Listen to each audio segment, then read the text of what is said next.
তারেক রহমানের নেতৃত্বে যুক্তরাষ্ট্রের পূর্ণ আস্থা জানালেন সার্জিও গোর। শিগগিরই ঢাকা সফর আসছেন মার্কিন বিনিয়োগকারীরা। আয়নাঘরে ২৫০ শতাধিক মানুষকে নির্যাতন করেছে পতিত স্বৈরাচার, জানালেন চিফ প্রসিকিউটর। বিচারে আন্তর্জাতিক মান বজায় রাখার আশ্বাস। নির্বাচন কমিশনে সরকার দলীয় লোকজনকে পদায়নের অভিযোগ জামায়াতের। অন্তর্ভুক্তিমূলক রাষ্ট্র গঠনে জাতীয় ঐক্য চায় এনসিপি। এবং গ্যাস সংকটে রাজধানীর জনজীবনে চরম ভোগান্তি। দিনের বেশিরভাগ সময়ই জ্বলছে না চুলা। রান্নার বিকল্প ব্যবস্থায় খরচের বোঝা।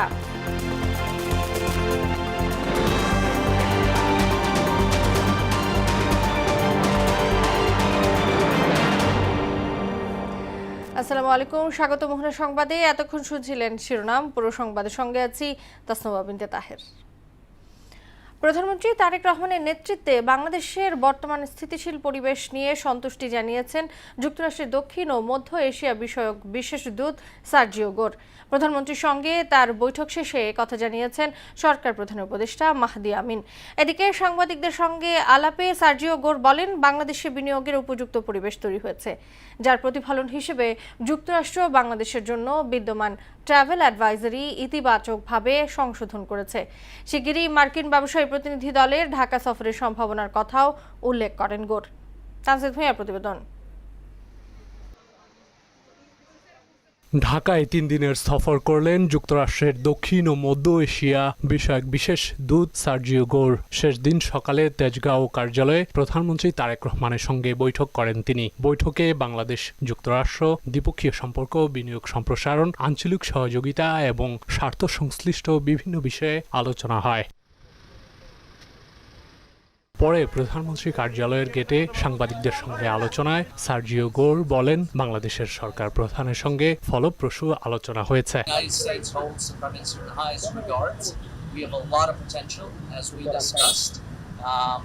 We have seen some of that already come out this week. We have lowered our travel advisory for Bangladesh, encouraging people to come here, both as tourists but also as an investment climate.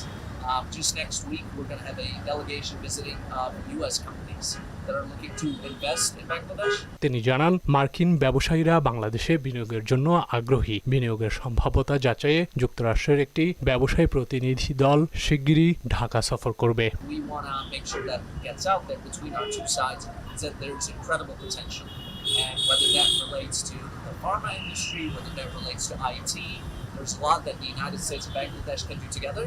And we look forward to building on that and taking it to the next level. এরপর বৈঠকের বিষয়ে বিস্তারিত জানাতে সংবাদ সম্মেলন করেন প্রধানমন্ত্রীর কার্যালয়ের মুখপাত্র মাহদি আমিন। তিনি জানান, মার্কিন বিশেষ দূত তারেক রহমানের নেতৃত্বের ভূয়সী প্রশংসা করেছেন। বিশেষ করে গণতান্ত্রিক সরকারের কারণে স্থিতিশীলতার পাশাপাশি বিদেশি বিনিয়োগের পরিবেশ তৈরি হয়েছে। মার্কিন যুক্তরাষ্ট্রের বিনিয়োগকারী এবং সবার জন্য এটি উন্মুক্ত এবং সবাই যেন এখানে আসেন এবং এ দেশ গণতান্ত্রিক পথযাত্রায় কিভাবে বিভিন্ন ধরনের ইকোনমিক অপরচুনিটি তৈরি করতে পারছে সবার জন্য, সেটি এক্সপ্লোর করে, সেটা আমাদের মূল লক্ষ্য। বাংলাদেশ এবং যুক্তরাষ্ট্রের যে ঐতিহাসিক সম্পর্ক রয়েছে সেটি একটি ভিন্ন মাত্রায় যাবে এবং তার উপর ভিত্তি করে আমরা আরও বেশি যুক্তরাষ্ট্রের সাথে ট্রেড এবং সে দেশ থেকে ইনভেস্টমেন্ট এখানে অ্যাট্রাক্ট করব। বাংলাদেশের অগ্রযাত্রায় পাশে থাকার বিষয়ে সার্জিও গোরের কাছ থেকে আশ্বাস মিলেছে বলে জানান প্রধানমন্ত্রীর কার্যালয়ের মুখপাত্র। এনার্জি সিকিউরিটিটাকে আরেকটু এনহ্যান্স করব। বাংলাদেশে দেশি এবং বিদেশি বিনিয়োগ বাড়ানোর জন্য আমাদের এনবিআর বা ট্যাক্সের কী ধরনের রিফর্ম করার প্রয়োজন রয়েছে, কিভাবে আমাদের পলিসি সাপোর্টটা এমন হবে যেখানে প্রাইভেট সেক্টর লেড একটা গ্রোথ আমরা ইনশিওর করতে পারি। মাননীয় প্রধানমন্ত্রীর উপর এবং ওনার নেতৃত্বের উপর যে আস্থা আজকে আমরা সারা বিশ্বব্যাপী দেখছি, তার একটা প্রতিফলন হিসেবে যুক্তরাষ্ট্রের স্টেট ডিপার্টমেন্ট যে ট্রাভেল অ্যাডভাইজারি করে, যেখানে বিভিন্ন দেশে ট্রাভেলিংয়ের ক্ষেত্রে ওনাদের যে লক্ষ্যমাত্রা থাকে সেটা প্রতিফলিত হয়। ইম্পোর্ট এক্সপোর্টকে আরও গতিশীল করতে পোর্টগুলোতে সার্বক্ষণিক সার্ভিসের বিষয়ে আলোচনা হয়েছে বলে জানান মাহদি আমিন। মাননীয় প্রধানমন্ত্রীর নেতৃত্বে এমন একটি রাষ্ট্র ব্যবস্থা যেখানে প্রাইভেট সেক্টরের জন্য আমাদের সরকার থেকে পলিসি সাপোর্ট থাকবে এবং প্রাইভেট সেক্টর গ্রো করবে। তানজিদ ভূঁইয়া, মোহনা সংবাদ, ঢাকা। আওয়ামী শাসনামলে বিরোধী মত দমনে ২৫০ শতাধিক মানুষকে আয়নাঘরে নির্যাতনের প্রমাণ পাওয়া গেছে বলে জানিয়েছেন আন্তর্জাতিক অপরাধ ট্রাইব্যুনালের চিফ প্রসিকিউটর মোহাম্মদ আমিনুল ইসলাম। হত্যা করে লাশ গুম করার কথা উল্লেখ করে অনেকের মরদেহ শনাক্ত করা সম্ভব হয়নি বলেও জানান তিনি। সকালে উত্তরায় র্যাব ১-এর কার্যালয়ে টিএফআই সেল পরিদর্শনে শেষে এসব কথা বলেন চিফ প্রসিকিউটর। মুদাসির আলীর প্রতিবেদন। গুমোট, অন্ধকারাচ্ছন্ন, দুর্গন্ধযুক্ত এসব রুমে রাখা হতো আওয়ামী লীগ আমলে বিরোধী পক্ষ ও সমালোচকদের। আটকে রেখে চলত নির্যাতন, এমনকি পাওয়া গেছে হত্যার তথ্য প্রমাণও। ঢাকার উত্তরায় র্যাব ১ কার্যালয়ে অবস্থিত টাস্কফোর্স ফর ইন্টারোগেশন সেল, যা আয়নাঘর নামেও পরিচিত। ২৪-এর ৫ আগস্টের পর এটি এখন কেবলই ধ্বংসাবশেষ ও কালের সাক্ষী হয়ে আছে। বর্তমানে এ নিয়ে মানবতাবিরোধী অপরাধ মামলার বিচার চলছে আন্তর্জাতিক অপরাধ ট্রাইব্যুনাল ১-এ। বিচারিক কার্যক্রমের অংশ হিসেবে টিএফআই সেল পরিদর্শনে আসেন ট্রাইব্যুনাল ১-এর চেয়ারম্যান, বিচারক, প্রসিকিউশন টিম ও আসামিপক্ষের আইনজীবীরা। আওয়ামী লীগ আমলে বিরোধী পক্ষ দমনে এই সেলে নির্মম নির্যাতনের সাক্ষ্য প্রমাণ পাওয়া গেছে বলে জানান চিফ প্রসিকিউটর মোহাম্মদ আমিনুল ইসলাম। আমরা সাক্ষ্য প্রমাণে পেয়েছি এই আয়নাগরের এই যে ছোট ছোট সরু রুমগুলোর মধ্যে দিনের পর দিন, মাসের পর মাস, এমনকি বছরের পর বছর তাদেরকে হাত বেঁধে, চোখ বেঁধে রাখা হতো এবং অনেকেই মেরে ফেলা হতো। সে সময়ে গুম-খুনের শিকার সবার সন্ধান পাওয়া যায়নি। বর্তমান স্বরাষ্ট্রমন্ত্রীও আয়নাঘরে নির্যাতনের শিকার হয়েছিলেন বলে জানান আমিনুল ইসলাম। ২৫০র অধিক যারা গুমের শিকার হয়েছেন তাদের এখন পর্যন্ত আমরা সন্ধান পাইনি। আজকের মাননীয় স্বরাষ্ট্রমন্ত্রী জনাব সালাউদ্দিন আহমেদকে এই র্যাব 1-এর আজকের যে আয়নাঘর, সেখানে কোনো একটি কামরায় তাকেও রাখা হয়েছে। মানবতাবিরোধী সকল অপরাধের সুষ্ঠু বিচারে ট্রাইব্যুনাল আন্তর্জাতিক মানদণ্ড বজায় রাখার চেষ্টা করছে বলেও জানান তিনি। আন্তর্জাতিক মান বজায় রেখে এই বিচার কার্য আমরা পরিচালনা করছি। তবে একে তথাকথিত নির্যাতন সেল বলে দাবি আসামি পক্ষের আইনজীবীর। TFI is a concept. TFI বলতে নির্দিষ্ট কোনো জায়গা নাই। RAB was only responsible for giving secretarial job. এদিকে ডিজিএফআই আওয়ামী লীগ আমলের জিআইসি সেলও পরিদর্শন করা হবে বলে জানিয়েছেন চিফ প্রসিকিউটর। আগামী শনিবার একইভাবে সেই জিআইসিটি পরিদর্শন করবেন। মুদাসির আলী, মোহনা সংবাদ, ঢাকা। নির্বাচনের আগে দেয়া সকল প্রতিশ্রুতি তারেক রহমান বাস্তবায়ন করেছেন বলে জানিয়েছেন প্রধানমন্ত্রীর রাজনৈতিক উপদেষ্টা রুহুল কবির রিজভী। সরকারের ৫ মাসে দেশে গুম, খুন, বিচার বহির্ভূত হত্যাকাণ্ড ঘটেনি বলেও দাবি করেন তিনি। সকালে রাজধানীর ডিপ্লোমা ইঞ্জিনিয়ার্স ইনস্টিটিউশনে আয়োজিত এক সেমিনারের রিজভী আরও বলেন, ফ্যাসিস্ট আমলের মতো অর্থ লোপাট বা পাচারের ঘটনাও ঘটেনি। নির্বাচনের প্রাক্কালে তার যে প্রতিশ্রুতি, তার যে অঙ্গীকারবদ্ধতা, সেটাকে এখন অত্যন্ত সুচারুভাবে সম্পন্ন করার চেষ্টা করছে। আমাদের আগস্ট মাসের শেষে আবার মালয়েশিয়ার বাজার উন্মুক্ত হচ্ছে। এটা তারেক রহমানের অবদান।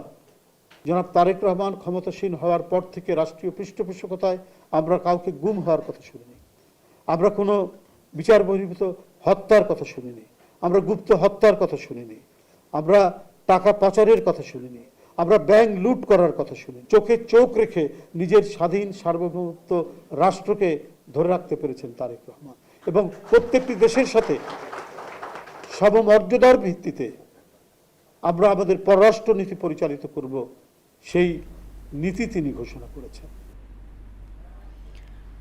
রাষ্ট্র ও জনগণের স্বার্থে সরকার প্রয়োজনে কঠোর হবে বলে জানিয়েছেন তথ্য ও সম্প্রচার মন্ত্রী জহিরুদ্দিন স্বপন। সকালে জাতীয় প্রেস ক্লাবে এক অনুষ্ঠানে একথা বলেন তিনি। এ সময় মুক্তিযুদ্ধ বিষয়ক মন্ত্রী বলেন, স্বাধীনতার পর গণতন্ত্র প্রতিষ্ঠার আন্দোলনেও বাংলাদেশে রক্তাক্ত পরিস্থিতি তৈরি হয়েছে, যা কাম্য ছিল না। ইমদাদুল হক খানের প্রতিবেদন।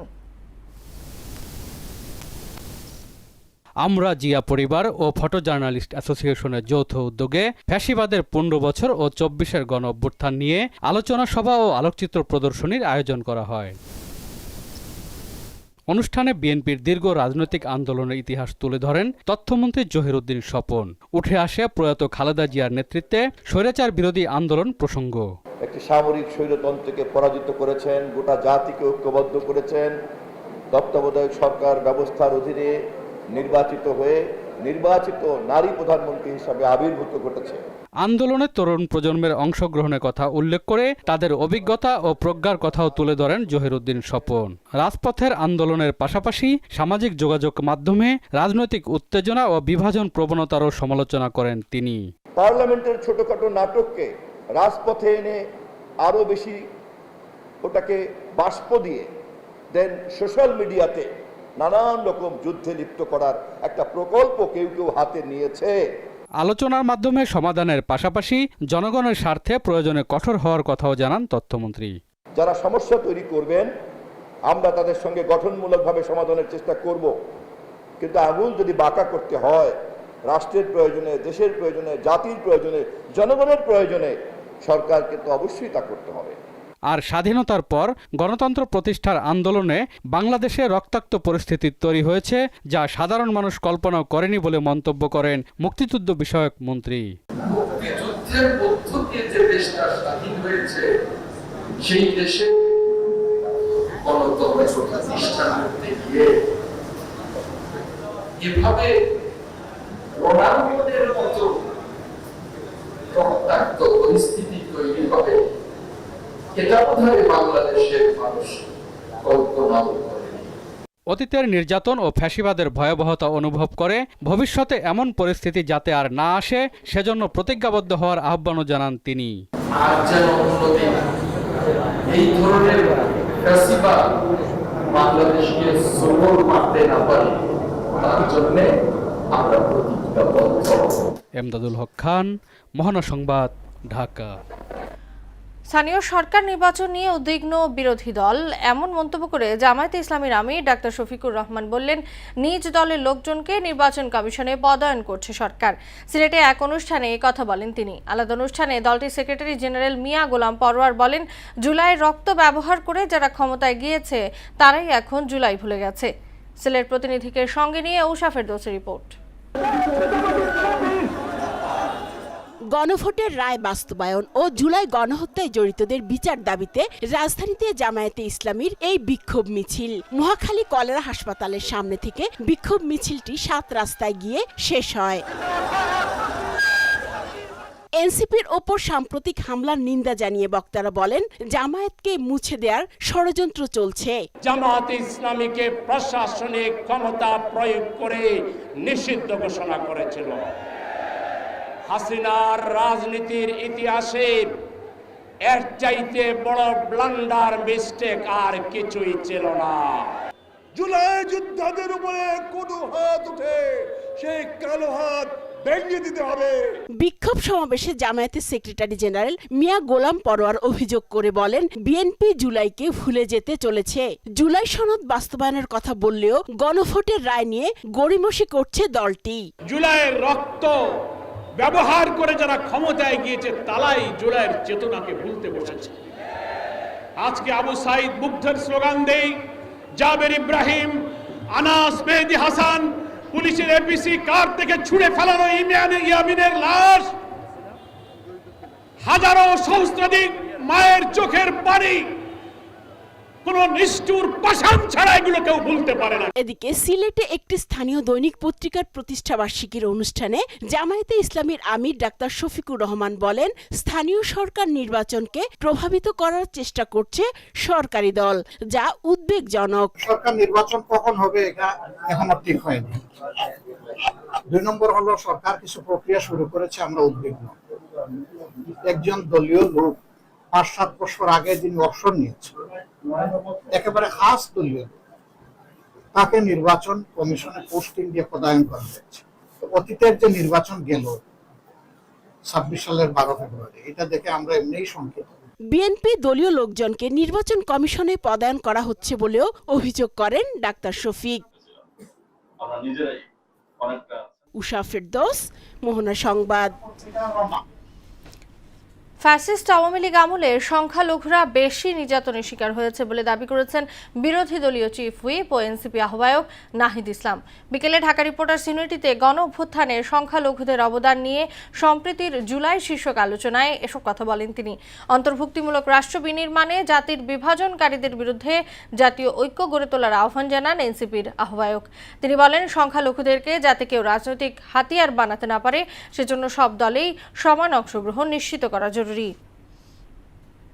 সংখ্যালঘু কার্ড দিয়ে তারা সবসময় একটা রাজনীতি করার চেষ্টা করতো বা একটা বিভাজন করার চেষ্টা করতো। তারা ভোটের আগে একটা প্রচারণা, একটা প্রোপাগান্ডা তৈরি করতো, একটা ভয় আতঙ্ক তৈরি করে সংখ্যালঘু সম্প্রদায়ের ভোট নেওয়ার চেষ্টা করতো। সংখ্যালঘু সম্প্রদায়ের যদি আমি বলি, যারা মাইনরিটি কমিউনিটি আছে বাংলাদেশে, তাদের উচিত সকল রাজনৈতিক দলের সাথে সমানভাবে সম্পর্ক রাখা, কোনো নির্দিষ্ট কোনো দলের পকেটে চলে না যাওয়া। এতে করে তারাই ক্ষতিগ্রস্ত হবে। কারিগরি শিক্ষার কোনো বিকল্প নেই উল্লেখ করে শিক্ষামন্ত্রী আনম এহসানুল হক মিলন বলেন, দেশের বিশাল জনসংখ্যাকে দক্ষ মানব সম্পদে রূপান্তর করতে হলে প্রচলিত শিক্ষা ব্যবস্থার পাশাপাশি কারিগরি শিক্ষার ব্যাপক প্রসার ঘটাতে হবে। দুপুরে জুলাই গণঅভ্যুত্থান স্মরণে ঢাকা সরকারি পলিটেকনিক ইনস্টিটিউটে আয়োজিত স্মরণসভা ও কৃতি শিক্ষার্থী সম্মেলন অনুষ্ঠানে এসব কথা বলেন তিনি। কারিগরি শিক্ষা, এই শিক্ষাকে সবচেয়ে বেশি গুরুত্ব দিয়েছেন মাননীয় প্রধানমন্ত্রী জনাব তারেক রহমান সাহেব। Technical and vocational education and training. This is a lifelong education. Everybody does indeed need TPAT. মাতৃদুগ্ধ পানের সচেতনতা বাড়াতে জেলা উপজেলা পর্যায়ে সেমিনার করার তাগিদ দিয়েছেন স্বাস্থ্যমন্ত্রী সরদার সাখাওয়াত হোসেন। সকালে রাজধানী বার্ন ইনস্টিটিউটে মাতৃদুগ্ধ সপ্তাহের উদ্বোধনী অনুষ্ঠানে তিনি কথা বলেন। সন্তানের জন্য মাতৃদুগ্ধের গুরুত্ব উল্লেখ করে মন্ত্রী বলেন, পুষ্টির অভাব ও শিশুদের সঠিকভাবে মাতৃদুগ্ধ না দেয়ায় হাম সহ বিভিন্ন রোগের ঝুঁকি বেড়েছে। একটা বাচ্চা 4-5 মাস পর্যন্ত কিভাবে গড়ে ওঠে? খাবারটা তো মার কাছ থেকে আসে। বাচ্চাটা প্রসব হওয়ার পরে দূরে নিয়ে একটা বিছনার মধ্যে দিয়ে দেয়। আপনারা কি ভাবেন বেবিরা কিছু বুঝে না? প্রতি মাসে অন্তত একটি জেলায় যেতে হবে, সেমিনার করতে হবে, এক অডিটোরিয়ামে নিয়ে মাতৃদুগ্ধপানের প্রয়োজনীয়তা এবং এটা পালন বাধ্যতামূলক করতে হবে আমাদের সমাজে। হামের উপসর্গ নিয়ে গেল 24 ঘন্টায় আরও 3 শিশু মারা গেছে। এ নিয়ে 15 মার্চ থেকে এখন পর্যন্ত হাম ও এর উপসর্গে মোট 840 শিশুর মৃত্যু হয়েছে। এছাড়া 24 ঘন্টায় হাম ও এর উপসর্গে আক্রান্ত হয়েছে 872 শিশু। হাম শনাক্ত হয়েছে 121 জনের এবং উপসর্গে আক্রান্ত হয়েছে 751 জন। আজ স্বাস্থ্য অধিদপ্তরের হাম বিষয়ক প্রতিবেদনে এ তথ্য জানানো হয়েছে। গ্যাস সংকটের চরম ভোগান্তি রাজধানীর জনজীবনে। সিএনজি ফিলিং স্টেশনে যানবাহনের দীর্ঘ সারির পাশাপাশি রান্নার চুলায় নেই গ্যাস, ফলে রীতিমতো হাহাকার করতে হচ্ছে গৃহিণীদের। বাধ্য হয়ে বাইরে থেকে খাবার কিনছেন অনেক পরিবার। কেউ কেউ আবার বিকল্প হিসেবে লাকড়ি কিংবা বৈদ্যুতিক চুলায় রান্না করছেন, সেখানেও বাড়তি খরচের বোঝা। নাজমুল ইসলামের প্রতিবেদন। সকাল গড়িয়ে দুপুর, এরপর বিকেল, তবু চুলায় জ্বলেনি আগুন। মিরপুরের বাসিন্দা মাসুরা খাতুনের পরিবারের এটি এখন প্রতিদিনের বাস্তবতা। মাসুরা জানান, প্রায় 30 বছরের মধ্যে রাজধানীতে এমন গ্যাস সংকট দেখেননি তিনি। বিকেল 4:30টার দিকে সামান্য গ্যাসের দেখা মিলতেই শুরু হয় রান্নার ব্যস্ততা। ভোরে উঠে আমাদের রান্না করতে হয়, গ্যাস থাকে না ঠিক মতো, আমরা ঠিক রান্না করতে পারি না, বাচ্চা কাচ্চার না খাওয়ায় রাখতে হয়, হোটেল থেকে কিনে খাওয়াতে হয়। কেবল মিরপুরের এই একটি পরিবার নয়, রাজধানী জুড়েই গ্যাসের তীব্র সংকটে দিশেহারা অবস্থা। বাধ্য হয়ে বাইরের খাবারের উপর নির্ভর করতে হচ্ছে অনেক নগরবাসীকে। বাইরে থেকে কিনে এনে খাইতে হয়, তারপরে শুধু চিরা দই এইভাবে চলতেছি আর কি। ইন্ডাকশনগুলো যে আছে এগুলো দিয়েই আমাদেরকে চালাতে হয়। সকালবেলা আগে আমাদের একটা রেগুলার নিয়ম ছিল যে আমরা রুটি বানিয়ে খেতে, এত থাকে না এখন যে এখন আমরা চিরা খেয়ে আমরা করি। গ্যাস সংকটে বেশি ভোগান্তিতে শিশু, বয়োবৃদ্ধ ও কর্মজীবী মানুষ। রান্নার বিকল্প খুঁজতে অনেকেই ব্যবহার করছেন এলপিজি সিলিন্ডার ও বৈদ্যুতিক ইন্ডাকশন চুলা। তবে অতিরিক্ত খরচের কারণে এই বিকল্প সবার নাগালের মধ্যে নেই। সকালে আমাদের তো 6টার পর আর গ্যাস থাকে না, আমাদের অনেক সময় বাইরে থেকে হোটেল থেকে কিনে এনে খাইতে হয়, অথবা কারেন্টের চুলা আছে। 1080 টাকা বিল নিচ্ছে, কিন্তু আমি তো গ্যাস পাচ্ছি না। তাই আমি এখন অতিষ্ঠ হয়ে গ্যাস না থাকার কারণে এজন্য আমি নিজে পার্সোনাল গ্যাসের সিলিন্ডার কিনে নিয়ে আসি, চুলা কিনে। তো এটা তো আমাদের জন্য বাড়তি খরচ একেবারেই নাই। খাটের চালি ভাঙ্গা রান্না করে 2 দিন খাইছি, তা দেখি কাশি হয়। এরপরে হোটেল থেকে রান্না করে খাইছি, মাঝখানে আবার 2 দিন আসছিল রাত্রে, এখন আবার রাত্রেও নাই। গ্যাসের অভাবে শুধু রান্নাই নয়, ব্যাহত হচ্ছে মানুষের স্বাভাবিক জীবনযাপনও। সংকট নিরসনে দ্রুত ও কার্যকর পদক্ষেপের অপেক্ষায় রাজধানীর ভুক্তভোগী পরিবারগুলো। নাজমুল ইসলাম, মোহনা সংবাদ, ঢাকা। চলতি মাসেই ঢাকা কক্সবাজার রুটে আরও একজোড়া নতুন আন্তনগর ট্রেন চালু করা হবে বলে জানিয়েছেন রেল প্রতিমন্ত্রী হাবিবুর রশিদ। কক্সবাজার আইকনিক রেল স্টেশনকে পূর্ণাঙ্গভাবে চালুর লক্ষ্যে এর পরিচালনার দায়িত্ব একটি বেসরকারি প্রতিষ্ঠানের হাতে দেওয়ার কথাও জানান তিনি। সকালে আইকনিক রেল স্টেশনটি পরিদর্শনকালে এসব কথা বলেন প্রতিমন্ত্রী। কক্সবাজারে পর্যটকের সংখ্যা বাড়ায় চাহিদার সঙ্গে সামঞ্জস্য রেখে সরকার রেল যোগাযোগ সম্প্রসারণ ও যাত্রী সেবা আরও আধুনিক করার উদ্যোগ নিয়েছে বলেও জানান তিনি। আস্তে আস্তে আমরা চাচ্ছি যে কক্সবাজারে আমরা আরও বেশি ট্রেনের মাধ্যমে আমরা লোকোমোটিভ এবং ক্যারেজ সংগ্রহের মাধ্যমে এটা দিলে যাতে আরও বেশি পর্যটন কেন্দ্র আরও জনপ্রিয়তা অর্জন করতে পারে, মানুষ আরও বেশি যোগাযোগ ব্যবস্থা সহজলভ্য হয়। ক্রিকেট চোট কাটিয়ে অস্ট্রেলিয়ার বিপক্ষে প্রথম টেস্টে বাংলাদেশ দল ফিরেছেন উইকেট রক্ষক ব্যাটার লিটন দাস। পুনর্বাসন প্রক্রিয়ায় সন্তোষজনক অগ্রগতি হওয়ায় তাকে 16 সদস্যের দলে অন্তর্ভুক্ত করেছে বিসিবি। আগামী 13 আগস্ট ডারউইনে শুরু হবে সিরিজের প্রথম টেস্ট। দুপুরে এক সংবাদ বিজ্ঞপ্তিতে বাংলাদেশ ক্রিকেট বোর্ড দল ঘোষণা করে। বিজ্ঞপ্তিতে জানানো হয়, জুন মাস থেকে চোটের কারণে মাঠের বাইরে থাকা লিটন দাস পুনর্বাসন কর্মসূচিতে ভালো সাড়া দিয়েছেন। তার শারীরিক অবস্থার উন্নতি হওয়ায় প্রথম টেস্টের জন্য তাকে বিবেচনা করা হয়। শেষ করব মোহনা সংবাদ, যাওয়ার আগে শিরোনামগুলো জানিয়ে দিচ্ছি আরো একবার।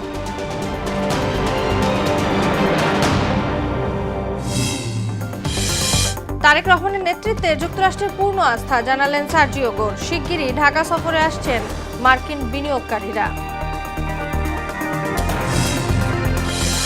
আয়নাঘরে 2.5 শতাধিক মানুষকে নির্যাতন করেছে পতিত স্বৈরাচার, জানালেন চিফ প্রসিকিউটর। বিচারে আন্তর্জাতিক মান বজায় রাখার আশ্বাস। নির্বাচন কমিশনে সরকার দলীয় লোকজনকে পদায়নের অভিযোগ জামায়াতের। অন্তর্ভুক্তিমূলক রাষ্ট্র গঠনে জাতীয় ঐক্য চায় এনসিপি। এবং গ্যাস সংকটে রাজধানীর জনজীবনে চরম ভোগান্তি। দিনের বেশিরভাগ সময়ই জ্বলছে না চুলা। রান্নার বিকল্প ব্যবস্থায় খরচের বোঝা।